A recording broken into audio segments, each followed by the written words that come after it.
Good morning everyone. सो हम पिछले class में कंटिन्यूटी एंड डिफरेंशियबिलिटी देख रहे थे, उसका एक्सरसाइज 5.1। ठीक, तो अब हमको एक्सरसाइज 5.1 में हम 1 से 30 तक किया था क्वेश्चन। अब आगे क्वेश्चन देखना 31 से 34।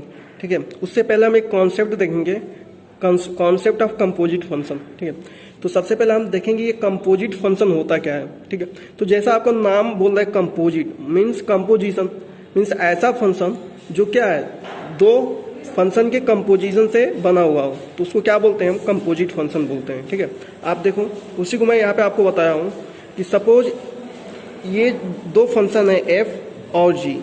f is defined from a to b and g is defined from b to c। ठीक है, then the composition of f and g, जिसको हम डिनोट करेंगे which is denoted by GOF, means g of f is defined as the function GOF means GOF means G of f from A to C and it is given by GOF x means G of fx equal to G of fx for all x belonging to A। ठीक है, तो इसका मतलब देखो simple है, यहाँ पे कोई फंक्शन है। ठीक है, फंक्शन होगा तो उसका क्या होगा, डोमेन भी होगा और रेंज भी होगा, मीन्स इनपुट भी होगा और आउटपुट भी होगा। तो फंक्शन f के लिए डोमेन क्या है, a है। ठीक है, मीन्स x है, तो इसका आउटपुट क्या मिलेगा, fx मिलेगा। ठीक है, और ये सेकेंड फंक्शन है g, तो g के लिए जो आउटपुट मिला f से वो किसका काम करेगा, इनपुट मीन्स डोमेन का काम करेगा, और आउटपुट क्या देगा आपको, g ऑफ fx। इसको क्या बोलते हैं, g ऑफ fx, उसको लिखते हैं गॉफ, GOF। इसका मतलब क्या है, g ऑफ fx। ठीक है, जिसमें फंक्शन है उसको बोलते हैं fx या जो भी होगा वो। ठीक है, तो उसी को मैंने लिखा है यहाँ पे g ऑफ fx क्या है, उसको हम ऐसे लिखेंगे g ऑफ fx। ठीक है, अब यहाँ पे मतलब क्या है, ये सब किसका काम करेगा, इनपुट का, fx किसका काम करेगा, इनपुट हो जाएगा g के लिए। ठीक है, यहाँ पे देखो fx जो है ये आउटपुट है ना, वो g के लिए किसका काम करेगा, इनपुट का काम करेगा, तो आउटपुट क्या मिलेगा, g ऑफ fx। तो इसको हम बोलते हैं कंपोजिट फंक्शन। क्यों, क्योंकि ये बना है with the composition of two function, let say f and g। ठीक है, अब हम देखेंगे ये जो कंपोजिट फंक्शन है उसकी कंटिन्यूटी हम कैसे चेक करेंगे। ठीक है, तो कंटिन्यूटी मतलब क्या है, ऐसा फंक्शन जिसका ग्राफ हम विदाउट लिफ्टिंग आवर पेन बना सकें। ठीक, मैथमेटिकली इसको कैसे चेक करेंगे, तो आप देखो यहाँ पे क्या लिखा है, हम यहाँ बोल रहे हैं suppose f and g are two real valued function. ठीक है, रियल वैल्यूड फंक्शन किसको बोलते हैं हम, रियल वैल्यूड फंक्शन किसको बोलते हैं, ऐसा फंक्शन जिसका क्या हो, जिसका रेंज क्या हो, रियल हो। ठीक है, डोमेन रियल हो सकता है या नहीं भी हो सकता है, लेकिन रेंज क्या मिलना चाहिए हमको, रियल मिलना चाहिए, मतलब आउटपुट क्या मिलना चाहिए, रियल मिलना चाहिए। तो वो फंक्शन क्या होता है, रियल वैल्यूड फंक्शन होता है। तो मैं बोल रहा हूँ f और g क्या है, टू रियल वैल्यूड फंक्शन है। ठीक है, सच दैट वो इस प्रकार है कि उनका composition f of g is defined at c। इस प्रकार है कि उनका कंपोजिशन क्या है, वो c पे डिफाइंड है। And if g is a continuous at c, और आगे मैं बोल रहा हूँ कि जो g है, देखो यहाँ पे जो g है फंक्शन वो किस पे कंटिन्यूस है, c पे है। And if f is continuous at a gc, और बोल रहा हूँ कि जो f है वो अगर gc पे कंटिन्यूस है, किस पे कंटिन्यूस है, gc पे, देन उनका कंपोजिशन फंक्शन होगा f ऑफ g, वो क्या होगा, c पे कंटिन्यूस होगा, वो क्या होगा, वो भी c पे कंटिन्यूस होगा। ठीक है, तो मैं यही लिखा हूँ यहाँ पे, suppose f and g are two real valued function such that f of g is defined at c and if g is a continuous at c and if f is continuous at a gc then f of g is continuous at c। ठीक है, तो ऐसे हम composition function का continuity check करेंगे। अभी clear नहीं हुआ कोई बात नहीं, हम एग्जाम्पल देखेंगे, क्वेश्चन करेंगे तो क्लियर हो जाएगा कि मैं कहना क्या चाहता हूँ। ठीक है, तो आप एग्जाम्पल देखो यहाँ पे, एग्जाम्पल नंबर 1, यहाँ पे मैं बोल रहा हूँ ये जो फंक्शन fx है वो क्या है, साइन एक्स स्क्वायर। अभी तक हम फंक्शन ऐसे देख रहे थे, fx equal to sine x. ठीक है, लेकिन अभी क्या है यहाँ पे, fx equal to sine x square. ठीक है, तो इसकी हमको कंटिन्यूटी चेक करनी है, यानी हमको ये बताना है ये कंटिन्यूस है या नहीं। तो मुझे सबसे पहले ये देखना है ये क्या कंपोजिट फंक्शन है या नहीं है। ठीक है, तो हम देखेंगे जो गिवन फंक्शन है f ऑफ x, उसको क्या हम दो फंक्शन के फॉर्म में लिख सकते हैं या नहीं। ठीक है, तो मैं बोला कि एक नया फंक्शन है gx जो क्या है, साइन x है। ठीक है, और सेकेंड फंक्शन है hx, वो क्या है, एक्स स्क्वायर है। तो इन दो फंक्शन को कंपोजिट करके, कंबाइन करके, क्या मैं ये थर्ड पर्सन, ये जो गिवन फंक्शन है, इसको मैं फॉर्म कर सकता हूँ या नहीं। तो मैं वही देख रहा हूँ, क्या मैं f को g ऑफ एच एक्स करके पा सकता हूँ कि नहीं? तो देखो g ऑफ एच एक्स मैं करता हूँ तो ये क्या है, g ऑफ एच एक्स। तो यहाँ पे एच एक्स क्या करेगा, g के लिए इनपुट का काम करेगा ना, और एच एक्स मेरा क्या है यहाँ पे एक्स स्क्वायर है, ठीक है। तो ये क्या होगा, g ऑफ एक्स स्क्वायर। अब देखो जी एक्स क्या है मेरा साइन एक्स, तो यहाँ पे x है तो यहाँ पे क्या है एक्स। अब यहाँ पे एक्स स्क्वायर है तो क्या मिलेगा यहाँ पे एक्स स्क्वायर, तो क्या कितना देगा साइन एक्स स्क्वायर। अब मैं देख रहा हूँ जो g ऑफ एच एक्स है वो साइन एक्स स्क्वायर है, और साइन एक्स स्क्वायर क्या है, एफ एक्स है, ठीक है। तो हम बोल सकते हैं जो एफ एक्स मेरा फंक्शन है, जो एफ एक्स मेरा फंक्शन है वो कंपोजिशन ऑफ टू फंक्शन है, ठीक है।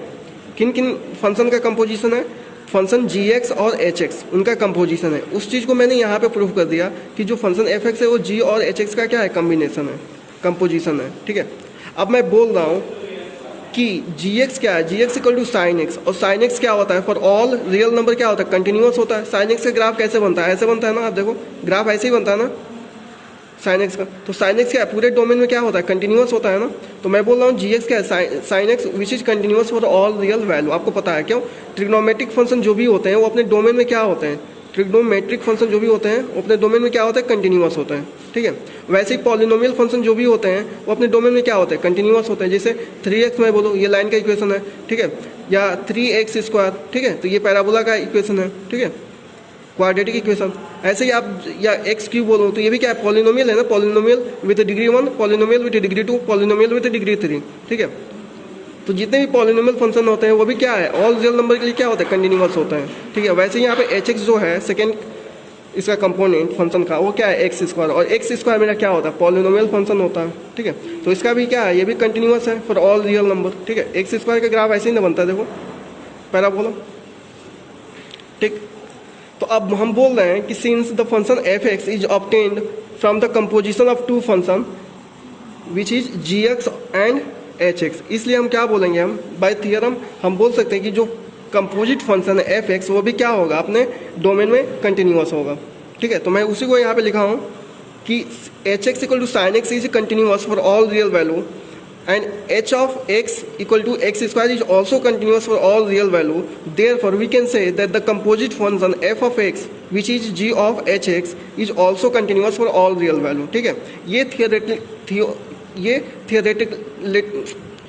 थियोरेटिकली क्या है, हम इसको प्रूव कर दिए। हम अब मैथमेटिकली कैसे प्रूव करेंगे हम, है ना। तो मैथमेटिकली हम वैसे ही करते, एक पॉइंट लेते थे, पॉइंट पे क्या करते थे हम, एक आर्बिट्रेरी कांस्टेंट सी लेते थे, उस पर क्या फंक्शन की वैल्यू निकालते थे, फिर लेफ्ट हैंड लिमिट और राइट हैंड लिमिट, ठीक है, तीनों देखते थे इक्वल है कि नहीं। तो सेम काम यहाँ पर भी करेंगे हम। तो देखो मैंने बोला let c be a point in its domain, तो एफ ऑफ सी क्या हो जाएगा मेरा, साइन सी स्क्वायर, यही होगा ना। अब मैं लेफ्ट हैंड लिमिट की वैल्यू निकाला at x equal to c, तो क्या हो जाएगा, limit x tending to c minus f of x which is limit h tending to 0 f of c minus h, ठीक है। अब c माइनस एच में क्यों किया, क्योंकि मैं c के नियर बाई लेफ्ट में वैल्यू निकालना है, इसलिए c माइनस एच के, ठीक है। अब देखो ये क्या हो जाएगा, लिमिट h टेंडिंग टू 0, और देखो f ऑफ x मेरा क्या दिया, साइन एक्स स्क्वायर, ठीक है। तो यहाँ पे f of c minus H क्या होगा, x की जगह पे c माइनस एच आ जाएगा, तो ये क्या हो जाएगा, साइन c माइनस एच का होल स्क्वायर। अब h की वैल्यू मैं यहाँ पे 0 रखूंगा तो ये क्या मिलेगा, साइन c माइनस 0 का होल स्क्वायर, जो क्या देगा, साइन सी स्क्वायर, ठीक है। ऐसे ही हम राइट हैंड लिमिट की वैल्यू निकालेंगे तो मुझे क्या मिलेगा, साइन सी स्क्वायर। अब यहाँ से हम देख रहे हैं सिंस फंक्शन की value at x equal to c left hand limit और राइट हैंड लिमिट के इक्वल है, तो हम बोल सकते हैं कि जो एफ एक्स कंपोजिट फंक्शन है साइन एक्स स्क्वायर वो क्या है, कंटिन्यूअस फंक्शन है, ठीक है। ऐसे ही क्वेश्चन नंबर एक्सरसाइज का 31 देखते हैं हम, एक्सरसाइज 5.1, ठीक है। तो इसमें क्या दिया है, यहाँ पे फंक्शन दिया एफ एक्स, वो क्या है, cos x square. Previous question में क्या दिया था, साइन एक्स स्क्वायर, ठीक है, उसकी कंटिन्यूटी चेक करनी थी। यहाँ पर भी मुझे बताना है कि ये फंक्शन कंटिन्यूअस है या नहीं, ठीक है। तो हम वही काम करेंगे, हम पहले ये कोशिश करेंगे क्या इसको हम दो फंक्शन के फॉर्म में लिख सकते हैं सेपरेट। तो मैं लिखा g of x cos x, ठीक है, and h of x equal to x square, ठीक है। अब मैं इसको जी ऑफ एच एक्स देख रहा हूँ, तो जी ऑफ एच एक्स क्या हो जाएगा, g of h x, g of x square. H x की वैल्यू कितना है, एक्स स्क्वायर, यहाँ पे देखो एच एक्स की वैल्यू कितना है, एक्स स्क्वायर। तो ये एच एक्स यहाँ पे इनपुट काम कर रहा है ना जी के लिए, तो यहाँ पे आएगा एक्स स्क्वायर, तो जी ऑफ एक्स स्क्वायर। अब g of x square, g x क्या है, कॉस एक्स, तो जी ऑफ एक्स स्क्वायर क्या होगा मेरा, कॉस एक्स स्क्वायर, ठीक है। तो मैं ये देख रहा हूँ कॉस एक्स स्क्वायर है, ये गिवन फंक्शन एफ एक्स के इक्वल है ना, तो मैं ये बोल सकता हूँ कि जो फंक्शन एफ एक्स है वो क्या है, function g of x and h of x means h x का कंपोजिशन है। तो वही मैं लिखा हूँ, therefore f x is a composition of g x equal to cos x and h x equal to x square. है कि नहीं। अब हम बोल सकते हैं थियोरेटिकली क्या बोल सकते हैं इसको, ये जो gx है वो क्या है cos x, और cos x का ग्राफ भी ऐसे ही होता है, आपको पता है कि नहीं, ऐसे ही होता है ग्राफ, ठीक है। तो cos x भी क्या होता है, ऑल रियल वैल्यू के लिए क्या होता है अपना, कंटिन्यूअस होता है, ठीक है। वैसे ही अब एच एक्स क्या है, एक्स स्क्वायर, तो एक्स स्क्वायर क्या है, पॉलिनोमियल फंक्शन ना, ठीक है, इसको आप क्या बोल सकते हो, पॉलिनोमियल फंक्शन विद डिग्री 2, ठीक है। तो ये भी क्या होता है, ये ऑल रियल नंबर के लिए क्या होता है, ये भी कंटिन्यूअस होता है। तो हम बोल सकते हैं कि दो कंटिन्यूअस फंक्शन के कंपोजिशन से जो नया फंक्शन बनेगा वो भी क्या होता है, कंटिन्यूअस होता है। तो मैं उसी चीज़ को यहाँ पे लिखता हूँ, h of x equal to x square is also continuous function in its domain. Therefore, the composite function of these two functions is also continuous. Means fx equal to g of fx, g of hx. Sorry, ये क्या है, f नहीं है, ये क्या है, h है, ठीक है, g of hx. तो ये क्या हो जाएगा, cos x square is also continuous.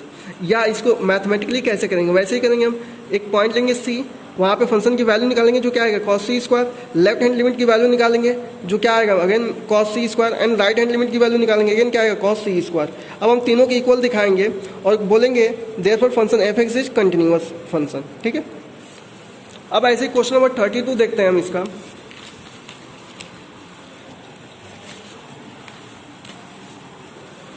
Question number 32 में दिया है फंक्शन f(x), वो क्या दिया है, मॉडुलस फंक्शन, मतलब मॉड cos x। तो आपको पता है, मैं बताया था कि जो मॉडुलस फंक्शन होता है mod x, suppose f(x) equal to mod x, तो मॉड x का ग्राफ कैसे बनता है, आप देखो ऐसे वी शेप में बनता है, ऐसे ही बनता है, x इक्वल टू 0 पे ये क्या होता है, y इक्वल टू x, और ये क्या होता है, y इक्वल टू -x, ठीक है, x और -x। x कब देता है, जब x की वैल्यू क्या होता है, ग्रेटर देन और इक्वल टू 0, और -x कब देता है, जब x की वैल्यू लेस देन 0 होता है। ये ऐसे ही ग्राफ बनता है मॉडुलस का, ठीक है। और मॉडुलस फंक्शन क्या होता है, ऑलवेज कंटिन्यूअस फंक्शन होता है, ठीक है। यहाँ पे आप देखो, यहाँ पे x न देके क्या दिया है, cos x दिया है, ठीक है। तो हम बोलते हैं, हम देखेंगे ये कंपोजिशन फंक्शन है ना, यहाँ पे दो फंक्शन यूज हो रहा है, तो हम इसको ब्रेक करेंगे और दो अलग अलग फंक्शन लिखेंगे यहाँ पे। तो मैं लिखा है h of x equal to mod x and g of x equal to cos x, ठीक है। अब देखो मॉड में क्या है, cos है ना, ठीक है, तो मेरा h के अंदर क्या आना चाहिए, g आना चाहिए, तो मैं उसी को लिखूंगा f of x equal to h of g of x, ठीक है। इसको क्या बोलेंगे, h of g of x, ठीक है, या h of gx बोलेंगे हम, ठीक है। तो h of gx क्या हो जाएगा, h of cos x, क्यों, gx की वैल्यू कितनी है, cos x, तो यहाँ पे लिखा cos x। तो h of x था तो वैल्यू क्या मिल रही थी मुझे, mod x। अब h of cos x आया तो वैल्यू क्या मिलेगी मुझे, mod cos x। अब यहाँ पे मैं दिखा दिया कि जो फंक्शन f(x) है ना, वो कंपोजिट फंक्शन है, ठीक है, और उनका कंपोनेंट फंक्शन कौन सा है, कंपोनेंट फंक्शन है उसका h of x equal to mod x and g of x equal to cos x, ठीक है। अब इसलिए मैं यहाँ लिख रहा हूँ therefore f(x) is the composition of h of x equal to mod x and g of x equal to cos x। अब मैं बोल रहा हूँ जो hx है mod x फंक्शन है, जो क्या होता है, ऑलवेज कंटिन्यूअस होता है, एंड gx क्या है, cos x function, trigonometric function, वो भी क्या होता है, ऑलवेज कंटिन्यूअस होता है। इसलिए इनसे जो नया फंक्शन फॉर्म हो रहा है f(x), वो भी क्या है, कंटिन्यूअस है। या इसको हम मैथमेटिकली भी सॉल्व कर सकते हैं by taking a point c। तो मैं एक c पॉइंट लिया जो क्या है, उसको उसके डोमेन में है, तो फंक्शन की वैल्यू एट c क्या होगा, mod cos c, ठीक है। लेफ्ट हैंड लिमिट की वैल्यू एट c पे निकालेंगे तो भी क्या मिलेगा मुझे, mod cos c मिलेगा, mod cos c, ठीक है। अगेन राइट हैंड लिमिट की वैल्यू निकालेंगे तो भी क्या मिलेगा मुझे, mod cos c। अब यहाँ से देख रहे हैं कि फंक्शन की वैल्यू और left hand limit, right hand limit क्या है, आपस में इक्वल है, तो हम क्या बोलेंगे, function is continuous for all real value, ठीक है। अब हम क्वेश्चन नंबर 32 देखेंगे हम। क्वेश्चन नंबर 33, f(x) यहाँ पे क्या दिया, साइन मॉड x, ठीक है। और यहाँ पे भी हमको कंटिन्यूटी को क्या करना है, एग्जामिन करना है, ठीक है। अब हम इसको ब्रेक करेंगे और हम इसका कंपोनेंट फंक्शन लिखेंगे। तो मैं लिख सकता हूँ hx लिख सकता हूँ mod x एंड gx लिख सकता हूँ sin x, ठीक है। तो मैं mod x क्यों लिख रहा हूँ, क्योंकि मुझे पता है यहाँ पे जो इनपुट है वो सिंपल x ना हो गया mod x है, ठीक है, यानी मॉडुलस फंक्शन का भी यूज होता है। तो मैं hx mod x लिखा, और ये क्या है, साइन है, सेकेंड फंक्शन है, तो इसलिए मैं gx क्या लिखा, sin x लिखा। अब इसको मुझे ऐसे अरेंज करना है कि मुझे f(x) मिल जाए, तो मैं इसको अरेंज करता हूँ g of hx। तो g of hx क्या होगा, मतलब g of mod x, ठीक है, और g of mod x क्या होगा, sin mod x, और sin mod x क्या है, f(x) के इक्वल है। यानी इसको मैंने दिखा दे कि ये जो है, ये दो कंपोनेंट फंक्शन है hx और gx, इनका कंपोजिट फंक्शन क्या है, f(x), ठीक है। अब मैं बोल रहा हूँ जो कंपोनेंट फंक्शन है hx जो क्या है, mod x क्या होता है, कंटिन्यूअस होता है for all real value, and जो gx है sin x भी क्या होता है, कंटिन्यूअस होता है for all real value. Therefore इनके कंपोजिशन से जो फंक्शन बना f(x) वो भी क्या होगा, कंटिन्यूअस फंक्शन होगा, ठीक। इसको मैथमेटिकली भी आप कर सकते हो by taking a point C, ठीक है, प्रीवियस क्वेश्चन के जैसा। अब क्वेश्चन नंबर 34 देखो आप। क्वेश्चन नंबर 34 में क्या है, यहाँ पे एफ एक्स दिया है जो क्या है mod x minus mod x plus 1, ठीक है। तो यहाँ पे दो फंक्शन है और दो फंक्शन का क्या है डिफरेंस दिया है, और दोनों फंक्शन क्या है मॉडुलस फंक्शन है ना, ठीक है। तो सपोज मैं मॉड एक्स को जी लिखता हूँ, या मॉड एक्स को मैं जी लिखता हूँ जी ऑफ एक्स, और एच एक्स को लिखता हूँ मॉड एक्स प्लस 1, तो एफ एक्स क्या है g of x minus h of x, ठीक है। अब देखो एफ ऑफ एक्स और g of x minus h of x, यानी जो एफ ऑफ एक्स है वो दो फंक्शन का डिफरेंस है ना। और मैं आपको अलजेब्रा फंक्शन में बताया था, कंटिन्यूटी फंक्शन में बताया था मैं कि जब दो फंक्शन हो और दोनों फंक्शन क्या हो अपने किसी एक निश्चित पॉइंट पे क्या हो, सी पे क्या हो कंटिन्यूअस हो, तो उनका सम हो, डिफरेंस हो या मल्टीप्लिकेशन हो, सारे के सारे क्या होते हैं कंटिन्यूअस होते हैं, ठीक है। या उसका डिवाइड से जो नया फंक्शन बनता है, प्रोवाइडेड जो डिनोमिनेटर में फंक्शन हो जीरो के इक्वल ना हो, वो भी क्या होता है कंटिन्यूअस होता है एट द पॉइंट सी, ठीक है। तो मैं वही यहाँ पे काम करता हूँ। ये किसका ग्राफ बना मॉड एक्स का, और ये किसका ग्राफ बना मॉड एक्स प्लस 1 का। क्यों? क्योंकि मॉड एक्स प्लस 1 जीरो कहाँ देगा -1 पे, एक्स प्लस 1 जीरो कब देगा -1 पे, ठीक है। अब ये देखो जो -1 जो पॉइंट है एक्स इक्वल टू -1 और एक्स इक्वल टू 0, इस पूरे जो नंबर लाइन है, इस पूरे जो रियल वैल्यू है, ठीक है, उसको क्या किया 3 पार्ट में डिवाइड किया। पार्ट ये -1 से लेस देन -∞ से लेकर -1 तक, ठीक है, -1 से लेके 0 तक second part, and third part क्या है 0 से लेके इन्फिनिटी तक, 3 पार्ट में डिवाइड किया, है ना।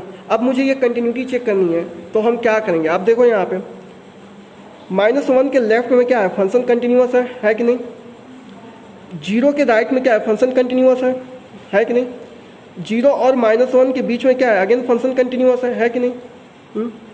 अब ये बताओ ये डिसकंटिन्यूअस कहाँ पे होगा, जहाँ पे इसकी डेफिनेशन चेंज हो रही है, जहाँ फंक्शन ब्रेक हो रहा है वहाँ पे ये डिसकंटिन्यूअस होगा ना। और ये ब्रेक कहाँ पे हो रहा है -1 और 0 पे, तो हम -1 और 0 पे इसकी कंटिन्यूटी चेक करेंगे। अगर कोई भी पॉइंट ऑफ डिसकंटिन्यूअस होगा तो वो हमको मिल जाएगा, ठीक है। तो हमको इसकी कंटिन्यूटी कहाँ पे चेक करनी है -1 और 0 पे, ठीक है। इससे पहले हम क्या करेंगे फंक्शन को उसकी डेफिनेशन के अकॉर्डिंग ब्रेक करके लिखेंगे हम, ठीक है। तो मैं उसी चीज़ को यहाँ पे लिखा हूँ मैं, एफ एक्स क्या है जब x लेस देन और इक्वल टू -1 है, जब x क्या है ये देखो यहाँ पे x की वैल्यू जो क्या है, x की वैल्यू क्या है -1 हो या उससे लेस हो, तो मेरा एफ एक्स क्या देगा, एफ एक्स क्या देगा मेरा, ठीक है। तो यहाँ पे देखो जब x की वैल्यू लेस देन 0 होती है तो x क्या मॉड x क्या देता है -x। जब x की वैल्यू यहाँ पे देखो मैं लिख रहा हूँ, ये क्या है फंक्शन मॉड x है, मॉड x क्या होता है x और -x। x कब देता है जब x की वैल्यू x की वैल्यू ग्रेटर देन और इक्वल टू 0 होता है। मॉड x कब देता है जब x की value less than 0, mod x minus x कब देता है जब x की वैल्यू लेस देन 0, ठीक है। अब देखो यहाँ पे देखो मॉड x है और दूसरा क्या है माइनस मॉड x प्लस 1, ठीक है। तो यहाँ पे देखो मैं बोल रहा हूँ कि x की वैल्यू क्या है लेस देन और इक्वल टू 0, x की वैल्यू क्या है -1, x की वैल्यू क्या है लेस देन और इक्वल टू -1। तो -1 क्या है मेरा निगेटिव है ना, जब ये निगेटिव है तो ये मॉड x कैसे खुलेगा नेगेटिव के साथ, तो वही मैंने यहाँ पे लिखा -x, ठीक है। वही यहाँ पे क्या लिखा मैं -x। अब ये जो -1 है इसके लिए देखो ये 0 कहाँ पे देगा x इक्वल टू -1 पे, है ना। तो ये कैसे खुलेगा ये पॉजिटिव के साथ, तो वही मैं लिखा है यहाँ पे x प्लस 1, ठीक है। अब यहाँ देखो -x और +x क्या होगा आपस में कैंसिल आउट होगा, तो आपको क्या मिलेगा 1, यानी जो एफ एक्स है इस वाले डोमेन में आउटपुट क्या दे रहा है 1, ठीक है। वैसे ही हम सेकेंड डिवीजन देखेंगे इसका, सेकेंड सेगमेंट -1 से 0, मतलब -1 और 0 के बीच में मैं देख रहा हूँ, 0 पे नहीं देख रहा हूँ, ठीक है। तो -1 और 0 यानी जब x की वैल्यू जब इनपुट की वैल्यू -1 और 0 के बीच में लाई करेगा तो फंक्शन क्या होगा, तो आप देखो यहाँ पे जब x की वैल्यू ग्रेटर देन -1 होगा, ठीक है, तो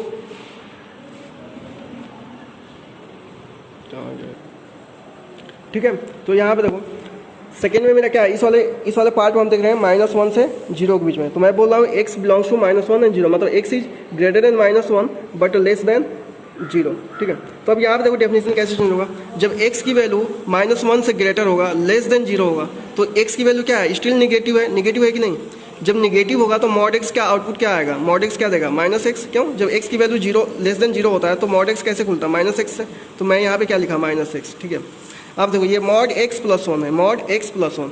अब मैं ये बोल रहा हूँ जो एक्स है क्या है, 0 से लेस देन है और -1 से ज़्यादा है, -1 से ग्रेटर है। तो मॉड एक्स प्लस वन कैसे ब्रेक होगा, एक्स प्लस वन के जैसा ही, ठीक है। तो ये क्या हो गया, एक्स प्लस वन। अब मैं लिखूंगा एक्स प्लस वन, लेकिन क्या है उसके पहले यहाँ पे देखो, उसके पहले क्या है, यहाँ पे माइनस है ना, उसके पहले क्या है, ये माइनस है। तो माइनस एक्स प्लस वन, तो माइनस अंदर जाएगा तो क्या आएगा, -x -1, ठीक है। अब इसको आप सिंप्लीफाई करो तो ये क्या हो जाएगा, -2x -1, ठीक है।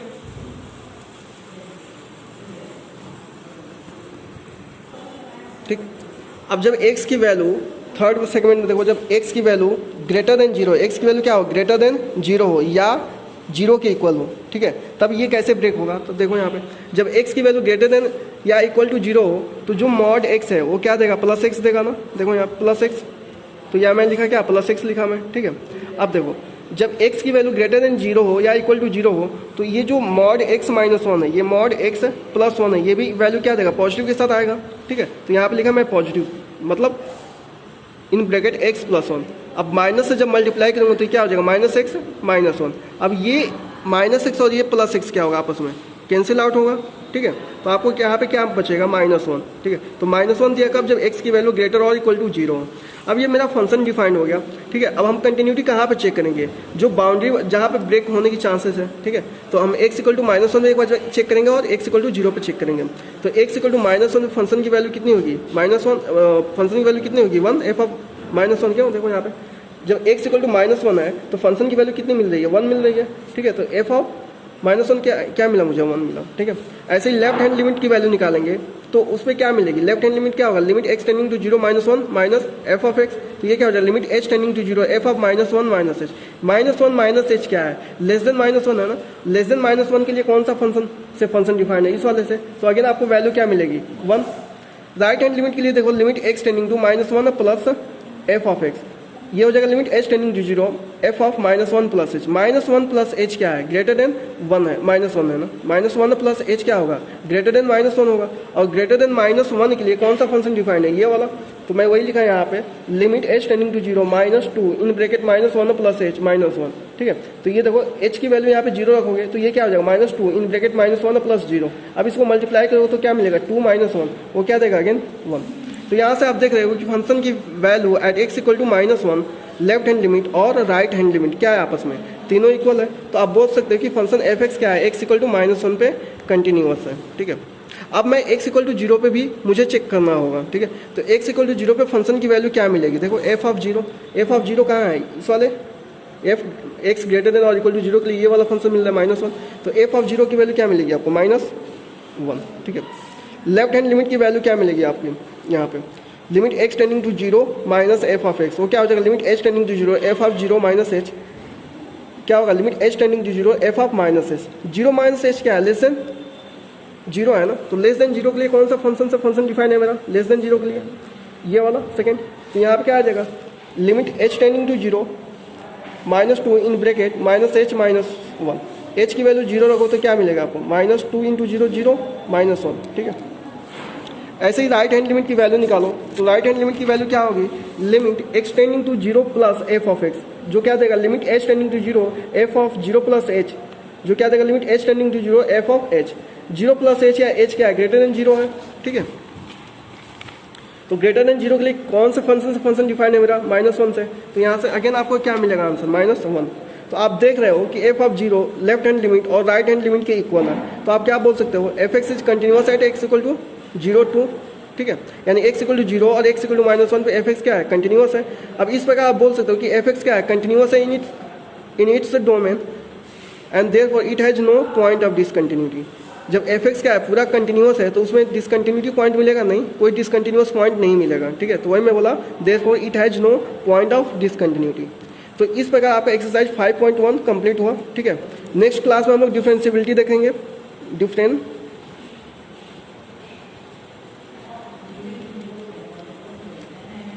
डेरिवेटिव देखेंगे,